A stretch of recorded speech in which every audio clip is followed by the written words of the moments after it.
دکان پر اتنی دیر تک رہنا جس کی وجہ سے فجر کی نماز قضا ہو جائے جائز نہیں۔ اس گناہ سے بچنا چاہیے۔ اس کے نتیجے میں ہمارے دیر تک دکان پر رہنے کی وجہ سے ملازم اور نوکر بھی نہیں جا سکتے اور نہیں سو سکتے۔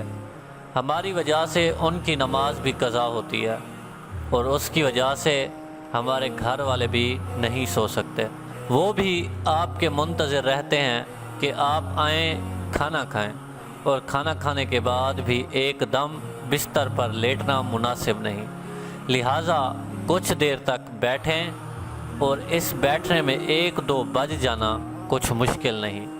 اور 1-2 بج جانے والے سونے والے کیسے 5 بجے اٹھ جائے گا؟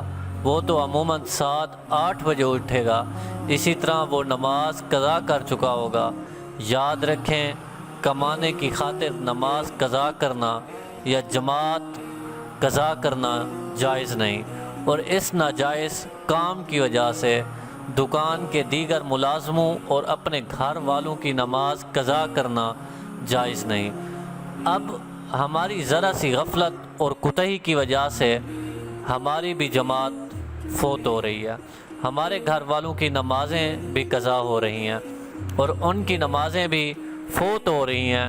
اس سارے گناہ کا وبال اور ذمہ داری اس مرد پر ہے جو رات اتنی دیر تک جاگنے کا اہتمام کرتا ہے، جس کے نتیجے میں خود بھی نماز قضا کرتا ہے، گھر والے بھی نماز قضا کرتے ہیں۔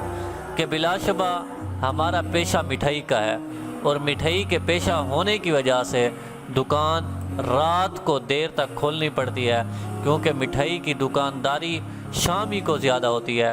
لیکن یہ آپ یاد رکھیں کہ حلال روزی کمانا اسی وقت تک جائز ہے جس سے فجر کی نماز قضا نہ ہو۔ دکان اتنی دیر تک کھولے رکھنا اور دکان پر اتنی دیر تک ڈیوٹی دینا جس کی وجہ سے فجر کی نماز قضا ہو جائے یا فجر کی جماعت فوت ہو جائے جائز نہیں۔ آپ تو مٹھائی کے کام کی بات کر رہے ہیں، رات کو جاگ کر ایسی نفل عبادت کرنا بھی جائز نہیں، یا دینی کتابوں کا اتنی دیر تک مطالعہ کرنا یا تصنیف و تالیف کرنا یا وعظ و نصیحت کرنا یا تقریر کرنا یا کوئی اور دینی خدمات کرنا اتنی دیر تک کہ جس کی وجہ سے فجر کی نماز قضا ہو جائے یا فجر کی جماعت فوت ہو جائے جائز نہیں۔